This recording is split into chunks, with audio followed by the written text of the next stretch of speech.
할렐루야. 반갑습니다. 주일 아침 여러분에게 하나님의 크신 은총이 함께 하시기를 주님의 이름으로 축원합니다. 하나님, 우리가 행복하기를 원하십니다. 하나님이 우리에게 복을 주시는 목적은 우리가 행복하게 살라고 복을 주십니다. 예수님도 사람들이 행복하기를 원하셨습니다. 가난한 사람, 부자, 죄인, 병든 자, 계급이 높은 사람이나 낮은 사람, 세상으로부터 버림받은 사람, 모든 사람들이 다 예수님은 행복하게 살기를 원하셨습니다. 예수님의 산상수훈 가운데 팔복의 말씀이 있습니다. 마음이 가난한 자는 복이 있나니, 온유한 자는 복이 있나니, 화평케 하는 자는 복이 있나니. 여기에서 복이 있나니라고 하는 말은 행복해라, 그 말이에요. 마음이 가난해야 행복하다. 온유한 마음이 있어야 행복하다. 화평해야 행복하다. 이런 뜻입니다. 복을 받은 사람은 행복하게 살아야 된다. 예수님은 가르치셨습니다. 우리가 신앙생활하는 목적이 무엇입니까? 행복하게 살기 위해서입니다. 행복이 없는 신앙은 바른 신앙이 아닙니다. 행복이 없이 고통 가운데서 억눌려서 사는 그러한 신앙생활은 잘못된 신앙입니다. 수업 시간에 한 학생이 질문합니다. 교수님, 신학의 목적이 무엇입니까? 저는 좀 거창하게 이렇게 대답했어요. 인류의 행복과 평화를 위해서 신학이 존재한다. 그랬더니 그 학생이 이렇게 답합니다. 신학의 목적은 하나님의 구원이 되어야 되지 어떻게 인류의 행복과 평화가 됩니까? 그래서 이렇게 대답했어요. 하나님의 구원의 목적은 우리 인류가 이 땅에서 행복하게 그리고 평화롭게 사는 것이다. 그리고 그 구원을 이루기 위해서 신학이 존재한다. 그렇게 대답했습니다. 이 학생의 질문과 저의 대답, 이 학생의 생각과 저의 생각의 차이가 무엇입니까? 하나님의 구원을 죽어서 천당 가는 것으로만 생각하는 것, 그것은 잘못되었습니다. 내세의 삶을 중요시하면서 이 땅에서의 그리스도인들의 삶을 중요하게 생각하지 않는 것, 그것은 잘못된 신앙입니다. 어떤 사람은 신학의 목적이 교회의 부흥이라고 말합니다. 그러나 교회 부흥의 궁극적인 목적이 무엇입니까?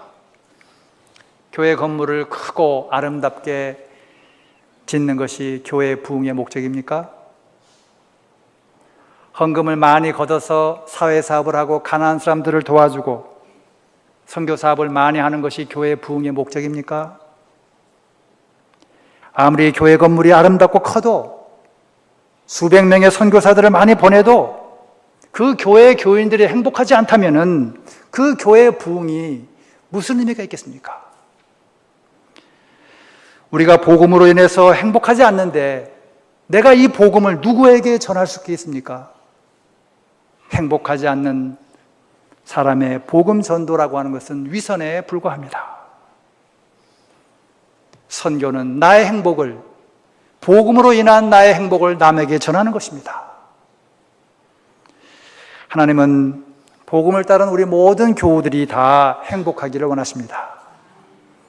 교인들이 이 땅에서 하나님의 나라의 맛을 보면서 행복하게 사는 것, 그리고 그러한 행복을 다른 사람들과 함께 나누는 전도의 삶을 사는 것, 그것이 바로 교회 부흥의 목적입니다. 하나님이 인간을 창조하신 목적이 무엇이죠? 여러분, 세례 받으실 때 다 공부하셨죠? 하나님께 영광 돌리는 것이다. 하나님께 영광 돌린다는 것, 우리가 하나님께 영광을 돌릴 때 하나님께서 기뻐하시겠죠. 하나님이 언제 가장 큰 영광을 받으시고 가장 크게 기뻐하시겠습니까? 하나님의 자녀인 우리가 행복하고 행복하게 살 때에 하나님은 크게 기뻐하십니다. 우리 부모님들 언제 가장 기쁘고 언제 가장 행복하십니까? 자녀들이 행복하게 살 때에 부모님들의 마음이 편안하고 행복하지 않으십니까? 우리의 부모 되시는 하나님은 마찬가지로 우리가 행복하게 살 때에 가장 기뻐하십니다. 그러므로 우리 그리스도인들은 행복하게 살아야 됩니다. 우리가 열심히 일하고 돈을 버는 것도 행복하게 살기 위해서입니다. 돈을 버는 목적은 부자가 되기 위해서가 아니라 행복하게 살기 위해서 돈을 버는 것입니다. 아무리 열심히 산다고 해도 행복하지 않다면 그 인생이 무슨 의미가 있겠습니까? 행복이 없는 삶, 하나님도 원치 않으십니다. 학생들이 열심히 공부하는 이유가 무엇입니까? 행복하게 살기 위해서가 아니겠습니까? 그러므로 학생들은 미래에 행복하게 살기 위해서 공부할 뿐만 아니라 지금 현재 학교에 다니면서도 행복해야 됩니다. 학생들이 학교를 지옥으로 느낀다면 불행이지요. 학생들이 가정을 지옥으로 느낀다면 불행이지요. 공부를 잘하는데 행복하지 못하다면 그 공부가 그 학생에게 무슨 유익이 되겠습니까? 학생들이 행복해야 건강한 인격을 형성할 수가 있습니다. 행복한 마음을 가져야지 건강한 생각과 건강한 인격과 건강한 이성을 가질 수가 있습니다. 제가 한남대학에서 가르친 지 23년이 됐는데요. 23년 전 고등학교를 졸업하고 들어오는 신입생들하고 요즘의 학생들하고 차이가 많이 납니다. 차이가 나는 것 중에 하나는 학생들이 점점 정신적인 문제가 있는 학생들이 점점 더 늘어난다는 것입니다. 23년 전에는 정신적인 문제가 있어서 괴로워하는 학생들이 거의 없었습니다. 그러나 점점 늘어납니다. 정신과 약을 먹고 정신적인 상담, 치료를 받고 이런 학생들이 점점 늘어나고 있습니다. 23년 전 한국 사회가 현재보다도 더 경제적으로 안 좋았는데 그때 아이들은 더 건강했고 경제적으로 더 나은 지금 아이들은 더 건강하지 못하다고 하는 것은 어떤 의미가 있습니까? 돈이 많아도 물질적으로 풍요하게 살아도 행복이 없다면 그 물질은 아무런 소용이 없습니다. 우리 부모님들 자녀들이 공부 열심히 하기를 원하시죠? 우리 학생들에게 제가 가끔 이런 말을 해요. 그래서 공부하기 참 싫지? 그러면 대부분 다 네, 그래. 사실 공부하기 좋아하는 사람이 얼마나 있겠습니까? 학자들도 공부하기 좋아하지만 때로 많이 싫어합니다. 힘드니까. 그럼 학생들에게 제가 이렇게 말해요. 나하고 하나 약속하자. 너 공부하기 싫으니까 앞으로 네가 결혼해서 아이를 낳고 아이를 키울 때에 절대로 아이한테 하지 말라고 하라고 하는 말을 하지 말아라. 너 절대 공부하라고 네 아이한테 절대 하지 말아라. 그래요. 네가 하기 싫은 거를 왜 아이에게 강요하니? 너 절대 네 아이한테 공부하라고 하지 마. 네가 네 자녀한테 공부하라고 하고 싶으면은 지금 네가 공부를 해봐. 그리고 그 기쁨을 느껴봐. 그럴 때에 그것이 좋다고 하는 것을 네 아이에게 말해야 되지 않겠니? 우리 부모님들 공부하기 좋고 공부할 때 기뻤던 분들은 공부하라고 하십시오. 근데 싫어하셨던 분들은 공부하라고 하지 마십시오. 그 유전자가 어디 가겠습니까? 공부 안 해도 다 행복하게 사시잖아요. 편안하게 사시잖아요. 국가 존재의 이유가 무엇입니까? 국민들의 행복입니다. 국민들이 행복하게 살기 위해서 국가가 존재합니다. 그러므로 국가와 정부는 국민의 행복을 증진하는 데 모든 힘을 사용해야 됩니다. 행복은 하나님께서 주시는 복을 누리면서 사는 것입니다. 하나님께서 나에게 주신 즐거움의 몫을 내가 오늘 누리면서 사는 것, 그것이 바로 행복입니다. 전도서 기자는 행복을 하나님의 선물이다 말씀했어요. 오늘 본문 말씀을 좀 더 쉬운 세번역 성경을 읽어보면 이렇습니다. 하나님이 사람에게 부와 재산을 주셔서 누리게 하시고, 여기서 부와 재산을 주셨다는 것은 우리가 살아가는 데 필요한 물질을 주셨다는 것이겠죠. 또 정해진 몫을 받게 하시며 수고함으로써 즐거워하게 하시는 것이니 이 모두가 하나님이 사람에게 주신 선물이다. 하나님은 이처럼 사람이 행복하게 살기를 바라신다 말씀했어요. 우리에게 물질을 주시는 것 이유, 그 물질을 가지고 사는 것, 이 땅에서 수고하고 일하는 것, 그리고 그것을 통해서 즐거움을 얻는 것, 이것은 다 너희가 행복하게 살아라 라고 하는 하나님의 선물이라는 것입니다. 그러므로 우리는 하나님이 선물로 주신 이 행복을 마음껏 누리면서 살아야 됩니다. 행복을 누리는 것은 사치가 아니라 그리스도인이 당연히 누려야 되는 하나님의 복입니다. 그런데 문제가 있습니다. 우리 인간의 삶은 항상 즐거움만 있는 것은 아니죠. 살다 보면 슬플 때도 있고 괴로울 때도 있고 절망할 때도 있고 실망하고 낭망할 때도 있습니다. 인생은 단순하지가 않습니다. 복잡합니다. 항상 즐거움과 기쁨만 느끼면서 살 수는 없는 것입니다. 우리 그리스도인들에게는 신앙적인 강박관념이 하나 있습니다. 우리가 잘 아는 데살로니가전서 5장 16절에서 18절 말씀 때문에 우리는 때로 강박관념에 살고 있어요. 다 아시죠? 항상 기뻐하라. 쉬지 말고 기도하라. 범사에 감사하라. 여러분, 이 말씀 그대로 살고 계세요? 어렵죠. 항상 기뻐해야 되는데 그렇지 못하기 때문에 내 마음에 죄의식이 생깁니다. 쉬지 말고 기도해야 되는데 기도해야 할 시간이 별로 없고 쉬지 않고 기도한다는 것이 얼마나 어려워요. 그래서 또 마음에 미안함과 죄책감이 있습니다. 범사에 감사해야 되는데 그러한 마음을 항상 갖지 못하기 때문에 마음에 미안한 마음이 있는 것입니다. 이런 강박관념은 잘못된 신앙입니다. 인간이라고 하면 이 말씀을 문자 그대로 살 수가 없습니다. 슬플 때는 슬퍼해야 되고 기쁠 때는 기뻐해야 됩니다. 일도 해야 되고 잠도 자야 되고 밥도 먹어야 하는데 어떻게 쉬지 않고 기도할 수 있겠어요? 불의한 일이나 부정한 일을 보면 화가 나죠. 그건 당연한 것입니다. 어떻게 항상 감사할 수가 있겠습니까? 예수님께서도 슬플 때는 우셨어요. 불의를 보시고는 화를 내셨어요.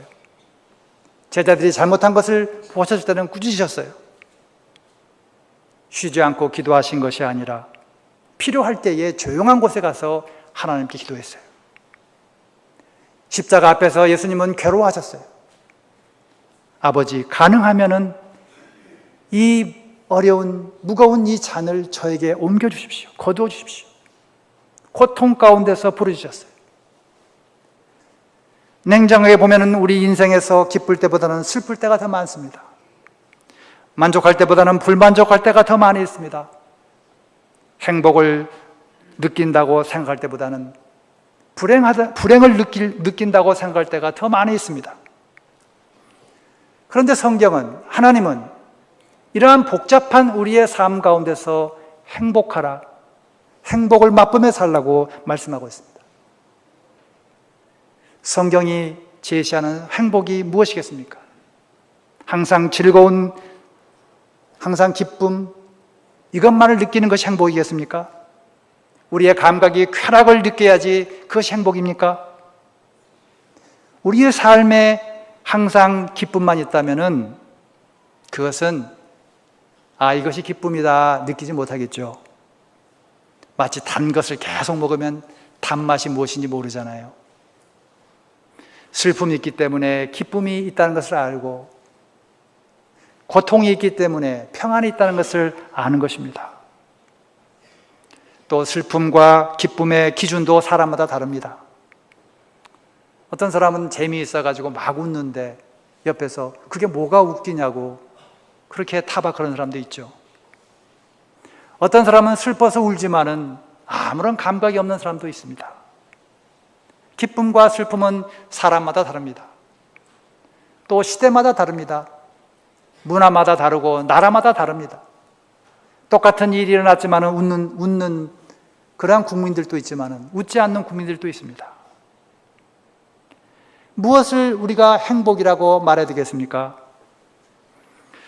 그리스 철학자 에피쿠로스는 이런 말을 했어요. 행복은 육체의 균형과 영혼의 평안이 있는 상태다. 행복은 육체적으로 건강하게 균형 잡혀 있는 몸과 그리고 편안한 평화의 영혼, 이것이 있는 삶이다 그랬어요.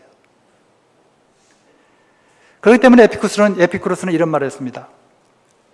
젊은 남녀가 하루가 멀다고 술을 마시며 모여서 놀고 식탁에 진수성찬을 올린다고 해서 행복한 삶을 살아갈 수는 없다. 그것이 행복이 아니다. 왜냐하면 행복은 늘 깨어있는 이성, 깨어있는 정신에서부터 나오기 때문이다. 이렇게 말했어요. 진정한 행복이라고 하는 것은 진수성찬을 차려놓고 맛있게 먹고 즐겁게 노는 것, 그것이 아니라는 거예요. 행복이라고 하는 것은 그저 빈둥빈둥 놀면서 남은 시간 아무 때나 잠자고 아무 때나 놀고 이렇게 시간을 보내는 것이 아니라는 것입니다. 행복은 남녀노소가 그저 즐겁게 어울려서 노는 것, 그것이 아니라는 겁니다.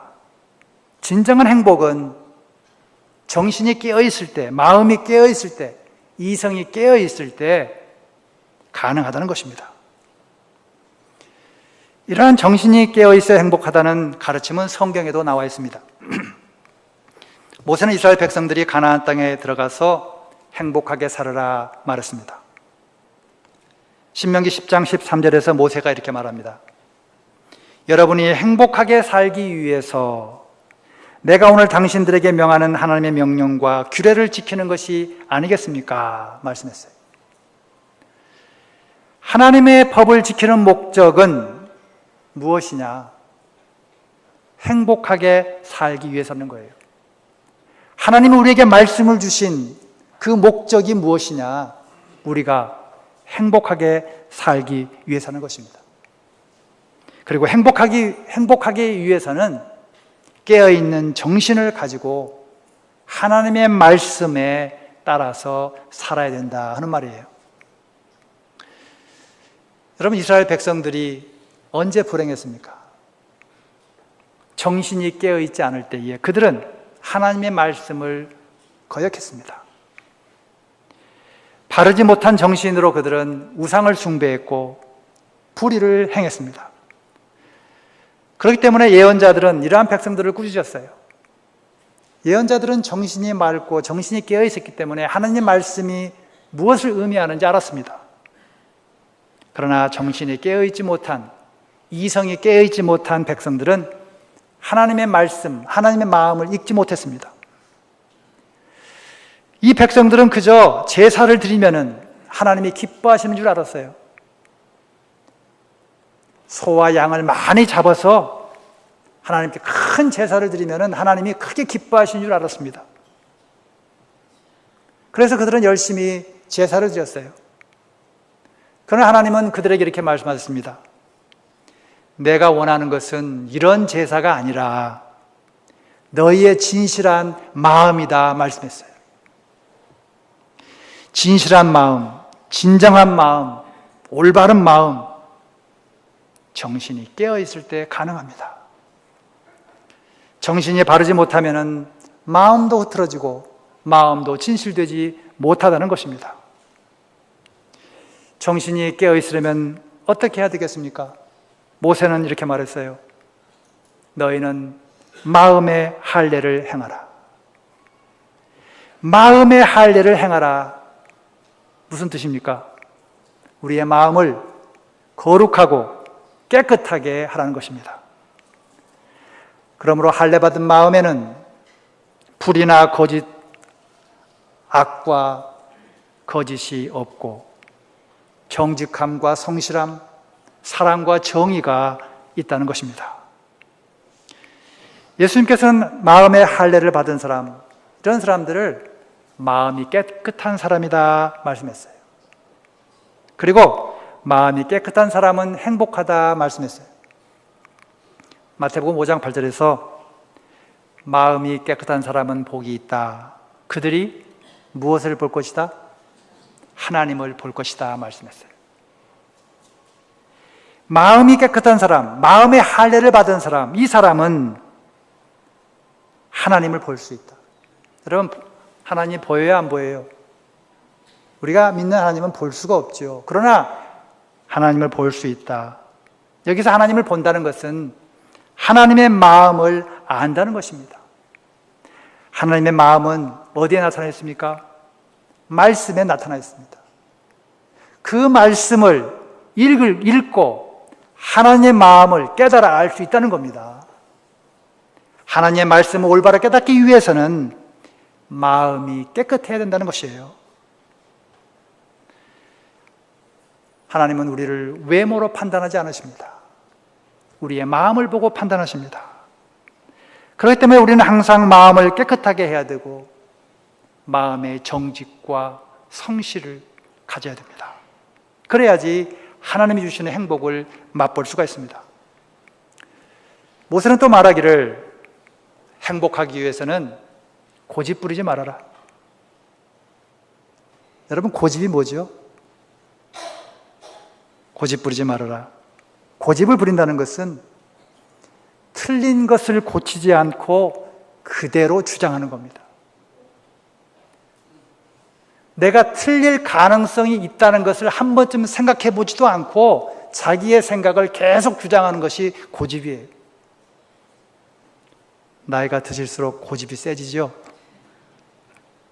나이가 드실수록 내가 틀릴 수 있구나라고 하는 반성을 많이 해야 됩니다.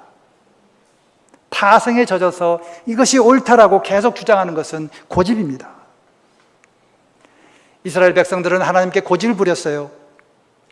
고집을 부릴 때 그 결과가 무엇입니까? 말씀을 거역하는 겁니다. 말씀의 뜻을 제대로 이해하지 못하는 겁니다. 하나님의 마음을 제대로 읽지 못하는 것입니다. 모세는 그러한 고집을 부리지 말아야지 행복하다고 말씀했습니다. 여러분, 할머니, 할아버지가 고집 부릴 때 손자들하고 대화할 수 있습니까?